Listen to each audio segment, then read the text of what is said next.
చెట్టు ఉంటుంది, దానికి బాగా పెద్ద పెద్ద ముళ్ళు ఉంటాయి. ఆ పూల చెట్టు మేము నడిచేటటువంటి త్రోవ పక్కనే ఉంటుంది, పైగా అది ఇలా వెడల్పుగా పెరుగుతూ ఉంటుంది.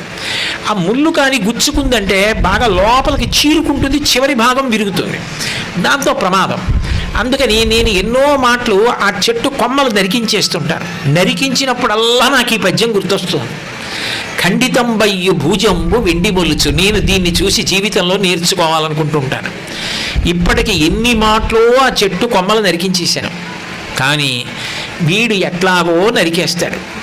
ఆ దార అటువైపుకు వెళ్ళదు, వీళ్ళక నడవడానికి చోట్లేదు, నేనా వెనక్కి జరగను, నా కొమ్మలా ఇట్లాగే ఉంటాయి, నా ముళ్ళు అంతే, నా పూలు అంతే, కాబట్టి వాడు నరికేస్తాడు అని అది మళ్ళీ చిగురు పట్టడం మానదు, కొమ్మ వేయడం మానదు. ఆ కొమ్మ నరికేయండియా అని చెప్పడానికి నాకు ఎంత సిగ్గుగా ఉంటుందో. ఏమిరా దీని ప్రయత్నం, అసలు నిరుత్సాహపడదే, ఎన్ని మాటలు నరికేసినా మళ్ళీ కొమ్మేస్తుందే. వీడు నన్ను రోజు చూస్తోంది, దానికి ప్రాణం ఉంది, గుచ్చుకుంటే నరికేస్తాడని తెలుసు, అయినా కొమ్మేస్తుంది తప్ప అనవసరం ఎండిపోదాం అని. జీవితంలో ఇది ఎప్పుడూ నిరుత్సాహపడలేదు. దీన్ని చూసి నేను నేర్చుకోవాలి జీవితంలో ఉత్సాహంగా ఉండడం, ఇలా బ్రతకగలగాలి, కష్టం వచ్చినా ఎదురుడ్డి నిలబడాలనుకుంటూ ఉంటాను. ఖండితంబయ్యు భూజంబు వెండి మొలుచు. భర్తృహరి అంటాడు, మీరు ఒక్కొక్క మొక్క చూడండి, చాలా విచిత్రంగా ఉంటాయి.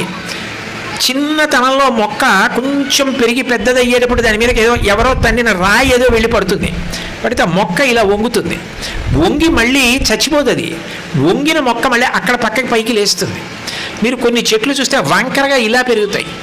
ఎందుకు పెరుగుతాయంటే అక్కడ ఏదో చిన్నతనంలో దాని మీద రాయి పడింది, అది బెంగెట్టుకోలేదు, అది వంగి మళ్ళీ పైకి పెరిగింది. దాన్ని చూసి నేర్చుకోవాలి జీవితంలో. ఎంత కష్టం వచ్చినా ఎదురొడ్డి పైకి రావడం అంటే ఏమిటో. అన్నీ తాతగారు ఇచ్చిన ఆస్తి, తండ్రి గారు ఇచ్చిన ఆస్తి నేను అనుభవించేస్తానంటే దానికి పెద్ద గొప్పతనం ఏముంది?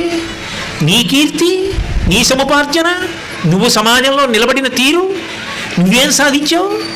నువ్వు గుణములు పొందాలి, నువ్వు కూడా జీవితంలో ఏదో సాధించాలి. నీకేదో ఇచ్చాడు భగవంతుడు, విభూతి ఇవ్వకుండా లేడు. ఊరంతటి గురించి తెలుసుకోవడం కాదు, నీ గురించి నువ్వు తెలుసుకోవాలి ముందు. తెలుసుకుని దానితో ఏదో 10 మందికి ఉపకారం చెయ్యాలి. చేసిన నాడే జీవితానికి సార్థక్యం. అవి పాఠం నేర్పుతాయి. చంద్రుడి తెల్లవారి నేర్పితే పాఠం నేర్పుతున్నాడు, క్షీణిస్తున్నాడు, మళ్ళీ పెరుగుతున్నాడు. చెట్టు కొమ్మ నరికేసినా మళ్ళీ పెరుగుతోంది. ఇవన్నీ కూడా మనకి పాఠం నేర్పుతాయి, ఎలా ఉత్సాహంగా మనిషి బ్రతకాలి. లక్ష్యాన్ని చేరుకోవాలి అనుకున్నప్పుడు కష్టపడవలసిందే.